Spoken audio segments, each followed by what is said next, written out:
இன்னைக்கு நாம பார்க்க போகிற சம்பவம் என்னன்னா, GTA, Candy Crush, FIFA, Call of Duty இந்த மாதிரியான பல ஃபேமஸான கேம்ஸை நிறைய நாட்டில் பேர்ன் பண்ணி வச்சுருக்காங்க. இந்த மாதிரி எந்தெந்த நாட்டில் என்னென்ன கேம் எல்லாம் பேர்ன் பண்ணி வச்சுருக்காங்கன்னு இந்த வீடியோவில் பார்க்கலாம் வாங்க. வீடியோக்குள்ளே போவதுக்கு முன்னாடி நம்ம சேனலை சப்ஸ்கிரைப் பண்ணாதவிய சப்ஸ்கிரைப் பண்ணிடுங்க. Number 1, GTA Grand Theft auto.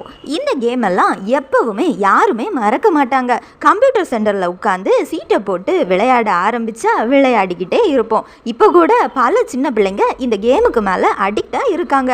அந்த அளவுக்கு இந்த கேம் அப்போ இருந்து இப்போ வரைக்கும் எல்லாரையுமே ஈர்க்க வச்சிருக்கு. ஆனால் UAE, Thailand, Malaysia, Saudi Arabia, Japan மாதிரியான நாடுகளில் இதை பேர்ன் பண்ணி வச்சிருக்காங்க. இதுக்கு அவங்க சொல்ற ரீசன் ரொம்பவே சிம்பிள். இது ரொம்ப வயலண்டான கிரைம் பேசிக் கேம். அதனால இதை விளையாட விட்டா பசங்க இதை பார்த்து கிரிமினல் மைண்ட் ஆகியதுக்கு வாய்ப்பு இருக்குதுன்னு சொல்றாங்க. இதனால தான் இந்த கேமை பேர்ன் பண்ணிட்டாங்க.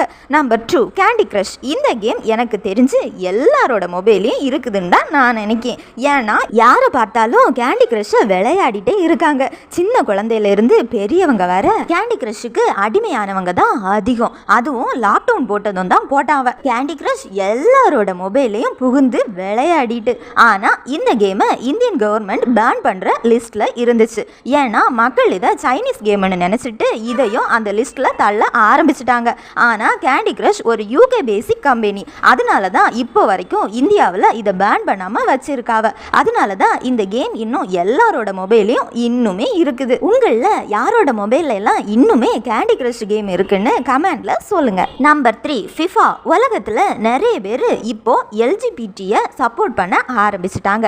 ஆனா ரஷ்யால FIFA 17 இந்த ஒரு காரணத்துக்காகவே இதை பேன் பண்ணிட்டாங்க. ரஷ்யா இந்த கேமை பேன் பண்ணதோட நிறுத்தாம நியூஸ் பேப்பர்ல ஒரு லெட்டரையும் பப்ளிஷ் பண்ணியிருக்காங்க. இந்த கேம்ல காட்டப்படுற கே ப்ராபகேண்டாவால பசங்க எல்லாம் கெட்டு போயிட்டாங்கன்னு சொல்றாங்க. டெவலப் ஆன அந்த மாதிரி கண்ட்ரியில கூட இந்த மாதிரி கேம் எல்லாம் பேன் பண்ணி இப்படி பேசுவாங்கன்னு யாருமே நினைச்சு கூட பார்க்கல. கேமா பார்க்காம அதனால யாருக்காவது பாதிப்பு வரக்கூடாதுன்னு நீங்க நினைக்கிறது தப்பு இல்லதான். ஆனா இப்போதான் எல்லாருமே LGBTயை சப்போர்ட் பண்ண ஆரம்பிச்சிட்டாங்களே, அப்புறம் என்ன பேனர் ரிலீஸ் பண்ண வேண்டியது தானே. நம்பர் 4, ஓவர்வாட்ச். இந்துஸ் வணங்குற காளியம்மாவை நிறைய பேர் இப்படிதான் இமேஜின் பண்ணியிருப்பாங்க. ஆனா ஓவர்வாட்ச் அப்படிங்கிற ஷூட்டிங் கேமை உருவாக்குன இந்த ப்ரோக்ராமர்ஸ் என்ன பண்ணியிருக்காங்கன்னா, காளியம்மாவை இப்படி மாத்திட்டாங்க. இந்த கேம்ல இருக்க ஒரு கேரக்டர் நேம் தான் சைமெட்ரா. அவங்களுக்கு தேவி ஸ்கின் போட்டா இப்படி மாறிடுவாங்க. அவங்கள பொறுத்த வரைக்கும் இது கேம்ல இருக்க ஒரு கேரக்டர்.